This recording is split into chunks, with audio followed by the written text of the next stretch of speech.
Hello YouTube, it's Lion here with Hobbies of Man once again, and today we are doing our top 10 manga that I read this year video. I have 10 things on the list, obviously, but I also have 3 honorable mentions. And I do want to clarify that this list is not, it's curated in such a way that it's not just Shonen Jump action-packed titles that end up on the list.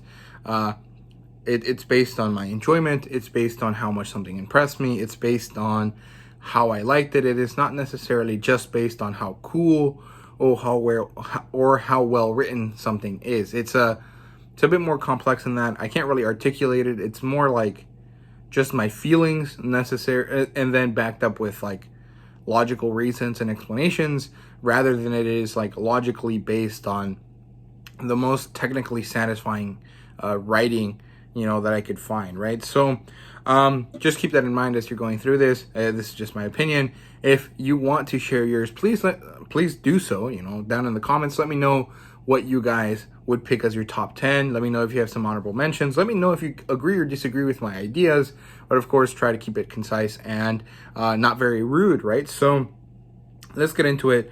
Let's start with number 10. So the first thing on the list, or the last thing, the lowest ranked thing on my list, is Ojojojo by Kukyo Shinja. This is written by the same guy that did Dragon Maid, right? So Ojojojo is this rom-com 4-coma series, and it's actually very, very good. I liked it a lot.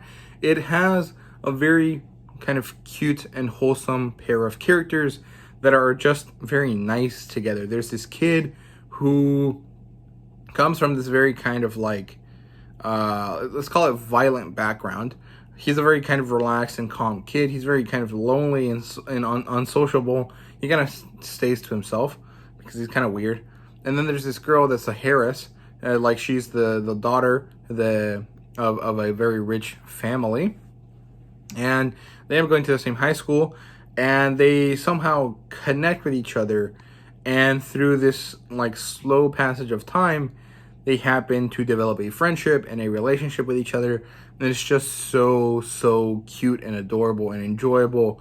And I really, really loved it. I thought it was really, really good. And the full series is only 4 volumes. And you actually only have to buy 2 books because 7 Seas releases it as a 2-in-1 in their overlarge format. So, or oversized format, not overlarge. And it's really, really good. I like it a lot. I thought it was a really wonderful spot. Or like a very wonderful volume or series to put in this top 10 spot, because it's, 1, different enough from everything else on the list, and 2, because I do have a huge appreciation for rom-com type stories, and I really want to talk about one that isn't as popular as the other ones, right? So Ojojojo is number 10 on the list. Very, very enjoyable. Now, number 9, we kind of switch gears over to the action side of things right now. Gleipnir is a very interesting series. I've only read the first 2 volumes, and those 2 volumes were enough to really, really impress me. They have this very interesting kind of like psychological feel to them. They kind of deal with the human psyche. They talk about pain and suffering and loneliness and wanting to die and wanting to live, and living and dying being completely direct opposites of each other, but necessary for the meaning of life to be there. There's also this kind of very front and center eroticism that I think is actually partially due to the fact that this is so psychologically kind of based. And don't take this to a certain kind of way. This is not like a very deeply philosophical story. It's just the trappings of it. The way it's kind of set up is definitely psychological, kind of a mystery thriller, like what's going on, why are these people like this kind of thing. And it's so good. The art style is also amazing, very cool, very interesting, very beautiful art style here. And Gleipnir is a very, very interesting series. It's by Kodansha. I think it only has up to 11 volumes currently, although Kodansha has only just released the 10th. And it's very, very good. I don't really have too much to say about it since I've only read 2 volumes, but it just develops very interestingly, very cool. So yeah, there you go. That's number 9 on the list, Gleipnir. Now let's talk about number 8 on the list, Bestiarius. Now this one is not available in English. I bought it in Mexico. I bought it from Panini Manga Mexico, and it's only a 7-volume series. It's by Masasumi Kagisaki.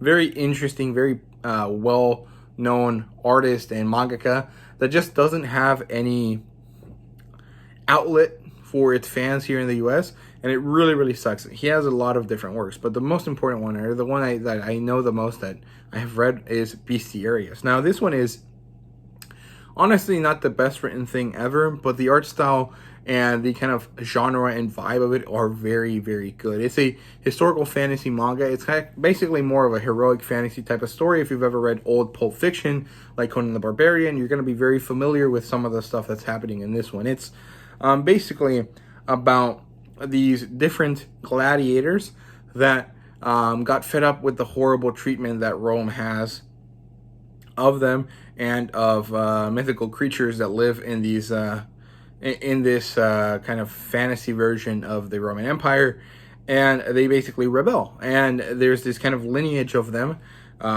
completely unrelated, but kind of connecting to each other throughout the stories as the story kind of develops its themes and ideologies, right? We start with one guy who is the main character. Basically, he's a kind of a Viking-esque kind of guy. He's friends with a dragon called Durandal, and they kind of go through this journey, meeting and connecting with other gladiators and kind of developing this idea of rebellion, right?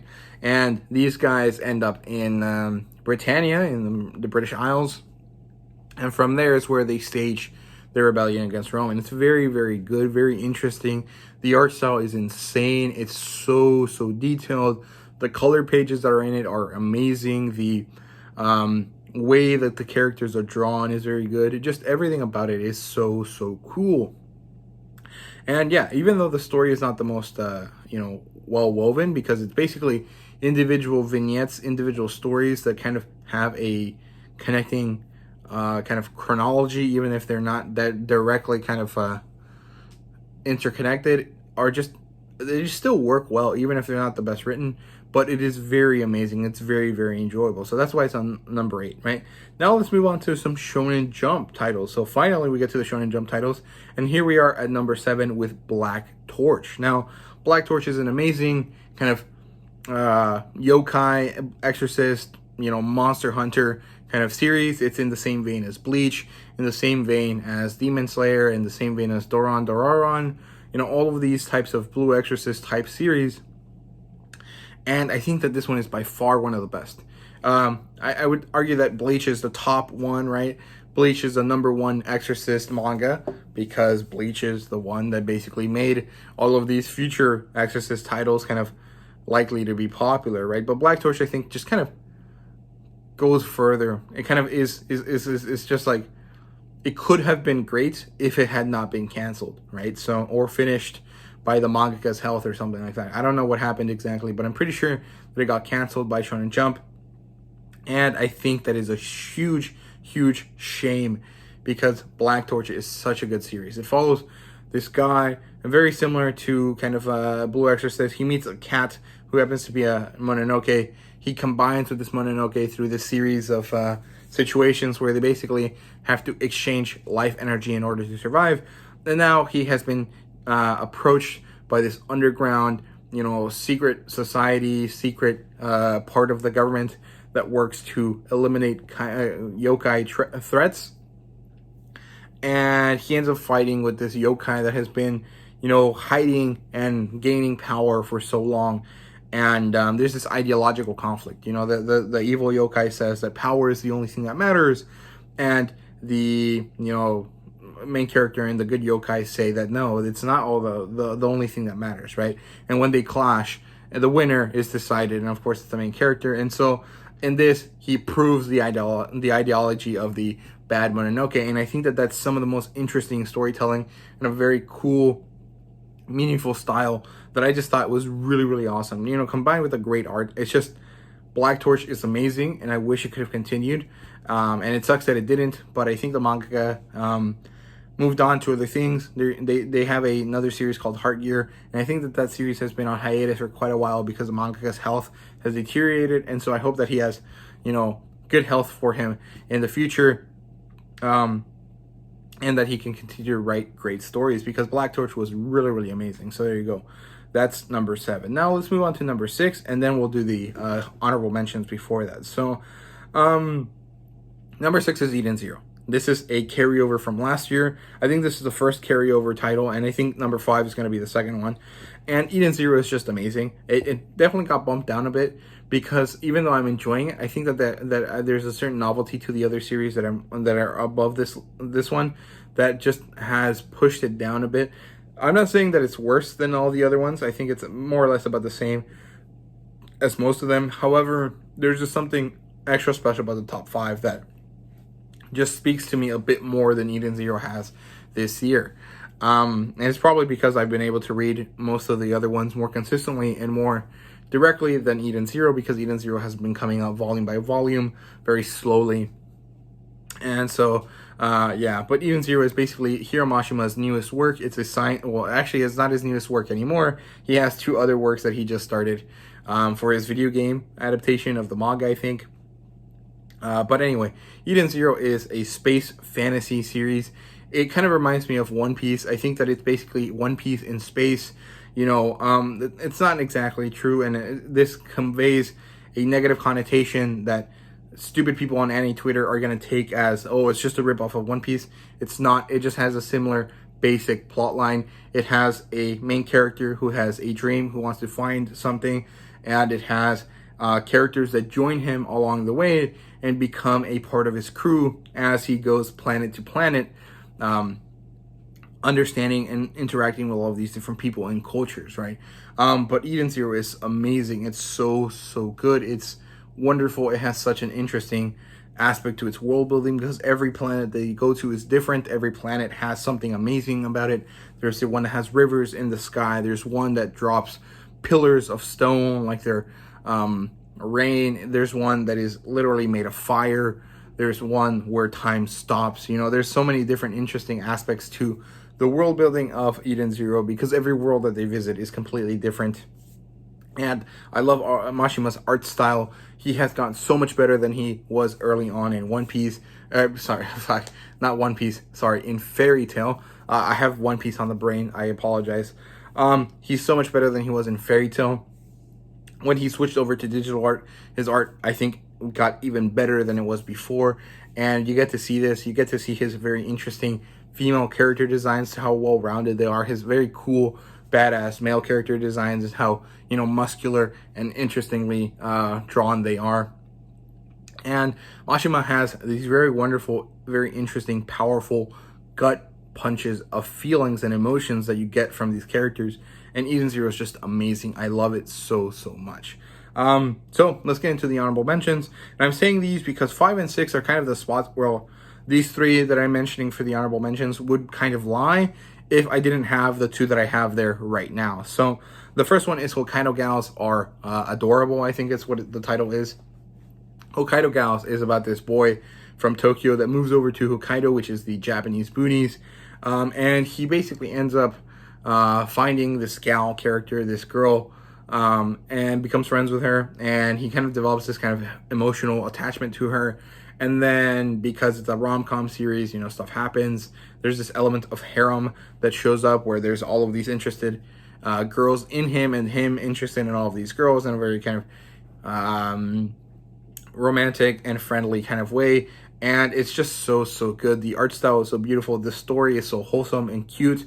It has a lot of ecchi moments that are just kind of very poignant because they kind of add a lot to the characters, which is kind of interesting. Not very often do these kind of ecchi series have ecchi fan service that actually has you know, additional value beyond the visual spectacle of it.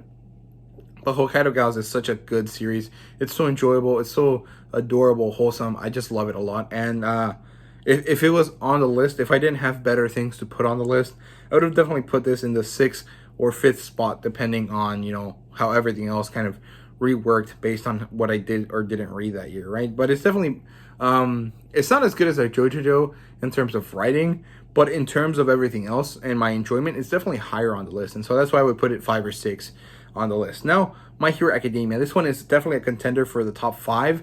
However, My Hero Academia is one that I've been exposed to so much in so many different ways. They kind of lost a little bit of its luster, and so that's why it didn't actually make it to the proper list. But My Hero Academia is amazing.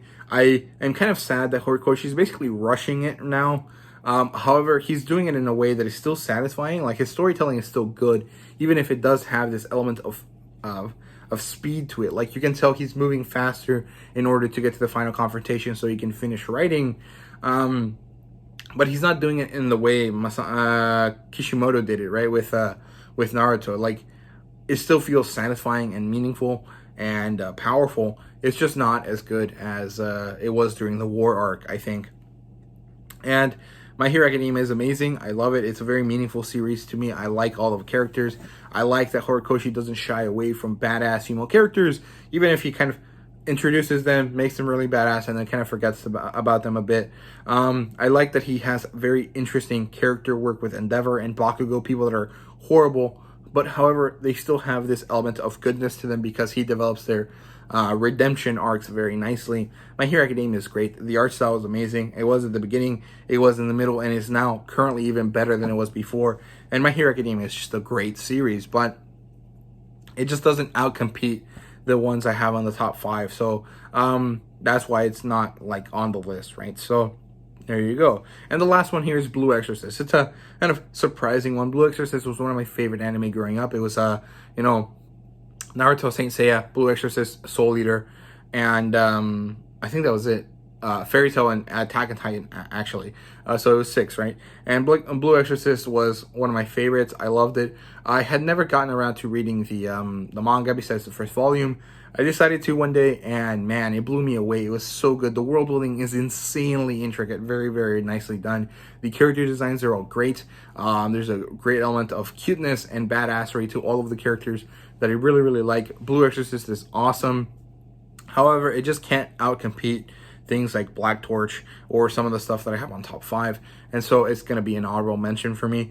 It's so good, but it's just not as good as all the other stuff on my list, right? So there you go. That was the honorable mentions. Now let's move on to number 5 on this top 10 list. So number 5 is Black Clover. Now I know a lot of people hate Black Clover. I know a lot of people don't like Black Clover, and I don't understand why. Black Clover is amazing. It has everything that you could want in a shonen series. I do not understand why people are such haters for it. But Black Clover is amazing. It has a great main character. Yes, he's loud and annoying early on. That doesn't matter. Every main character is loud and annoying early on. Deku is a crybaby. Naruto is loud and boisterous, just the same Asta is. Luffy yells literally every second of his life, and he's an idiot. Like, I don't understand why people use this as a criticism. It's just a part of the character. It's the fact that he's a teenager and he doesn't know how to express himself. But that's not really the point of this video. I love Black Clover because the art style is amazing, right? Because the storytelling is so good and it's so interconnected, and it basically feels like Tabata snorts ashes of history and mythological books before he sits down to write, because it just goes so well together. It feels so mythological, mysterious.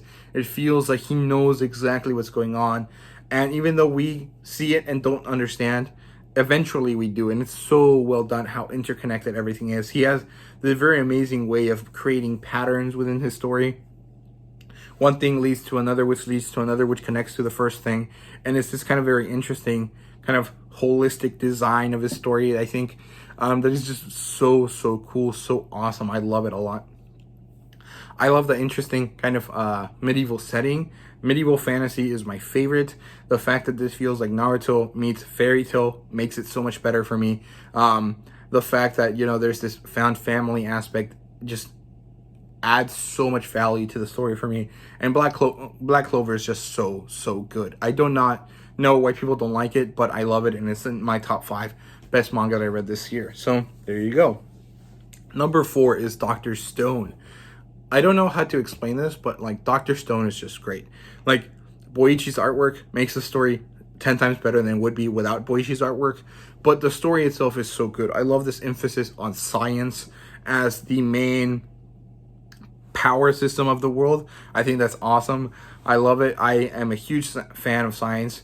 I love engineering. I love learning about science, and Dr. Stone combines all of those things with this great action shonen series that just is so cool and so enjoyable. And I don't know, Dr. Stone is such a cool series. I just love it a lot. I've read about 200 chapters of it, and I like, or 140 chapters of it, I think, actually. And I love it so much. It's so enjoyable. It's great. Senku is such a cool character. His dad, Byakuya, is also such a cool character. When you get to see him in the few flashbacks that he has, plus in the Byakuya reboot series, Tsukasa is a very badass guy. Just everything about Dr. Stone is so cool. And it's just so intricately woven. It's so fun. It's a kind of a very basic premise, but it has such a far-reaching like feel to it, and it's so cool. I like it a lot. It's just like Minecraft if it was a series, and I like that a lot. I think it's very cool. It reminds me of playing SevTech. It reminds me of a lot of hours that I've poured into Minecraft, but also reminds me of middle school and high school when I was obsessed with science. It reminds me of what I do now studying engineering. It just has a very cool kind of personal connection to me that I think is very nice. Science is awesome. And, you gotta get excited for Dr. Stone. So there you go. Number 3 is kind of a historical series here. We're talking about Vinland Saga. I've only read the first 4 omnibuses, and I love it. I think the prologue and the early aspects of Askeladd and his relationship with Thorfinn, or Thorfinn's relationship with Askeladd, is amazing. I just started the farmland arc, and I'm not sure how I feel about it just yet because I haven't really gotten into it, but it seems to be interesting. A lot of people talk about it being fairly good, and I think that it will be because of the exploration of the character and the life that he has after so much violence, right? Because that's the main theme of Vinland Saga, is how violence affects people and how violence is not good, right? Basically. That's what Makoto Yukimura says.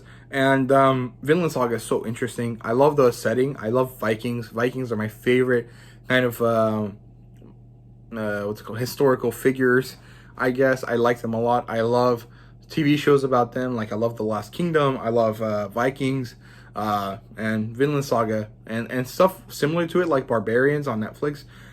Very cool stuff. Vinland Saga manages to contain all of that and bring it to me in a format that I love, which is manga.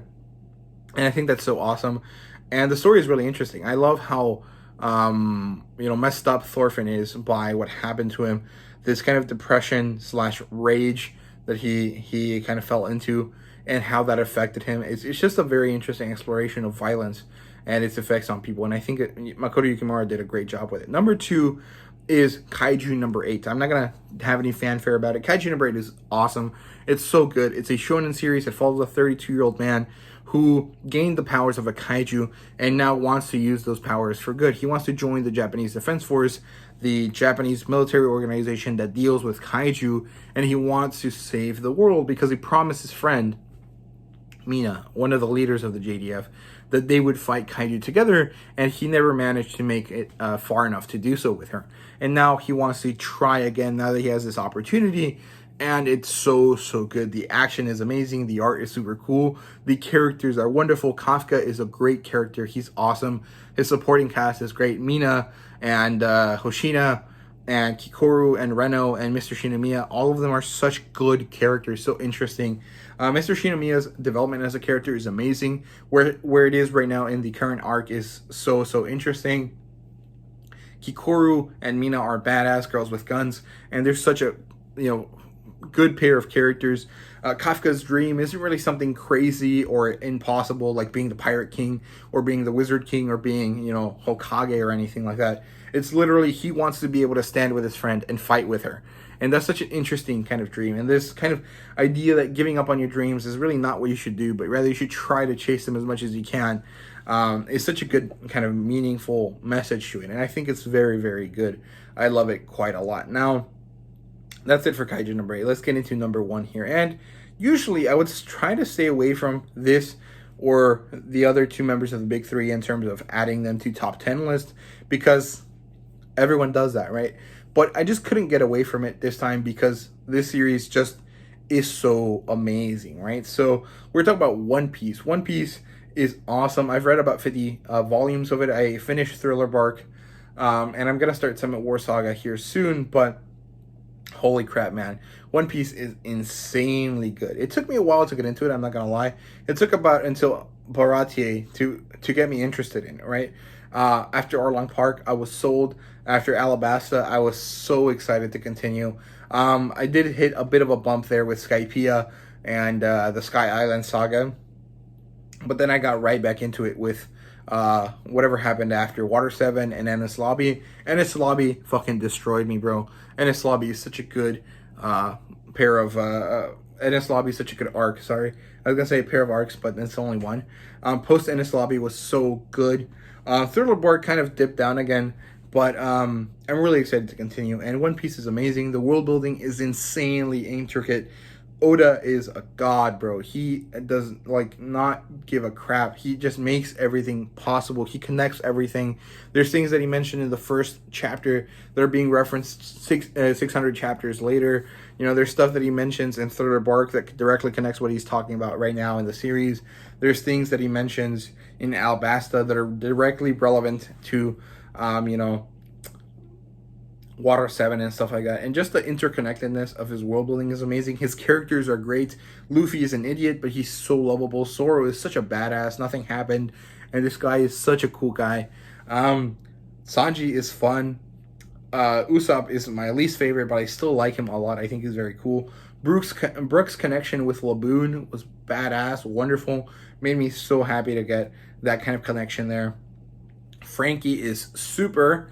And, man, the female characters, man, Nami and Robin, some of the best characters. Their backstories are by far the most interesting, the most powerful. And, man, One Piece is so amazing. It's so, so good. It's so, like, incomprehensible how much I like this story. It's so awesome. I just like One Piece so, so much. And I think it's by far the best thing I read this year. It'll probably be by far the best thing I read next year. But, man, something about One Piece, man, it's just hard to describe, but it's amazing. One Piece is the pinnacle of shonen manga for sure. So yeah, there you go. That's my list. Let me know what you guys thought. Let me know what you guys think. Let me know if you agree or disagree with me down in the comments, and let me know what your top 10 manga were this year. If you liked the video, please leave a like, subscribe, and comment down below. Let me know what you thought, and thank you guys very much for watching. See you guys later.